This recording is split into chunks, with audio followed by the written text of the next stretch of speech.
कि ये आवाम की पार्टी है, लोगों की पार्टी है, इसमें कोई फिरका नहीं, इससे मजहब का कोई ताल्लुक नहीं।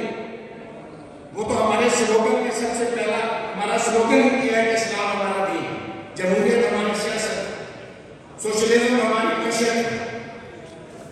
तो ये तासुबात से पाक थी पीपल्स पार्टी, इसीलिए जुल्फिकार अली भुट्टो शहीद को पसीराई मिली। और मैं ये समझता हूं कि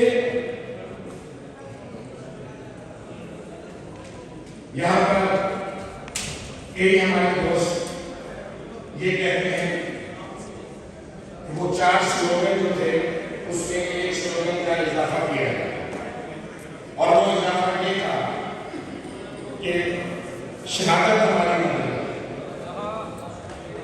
मैं समझता हूँ ये सादगी है, शहादत हमारी मंजिल है। बाबा शहादत हमारी मंजिल नहीं है। अगर शहीद होना है तो चाहे शहीद हो जाए, किसने रोका है आपको? हमारी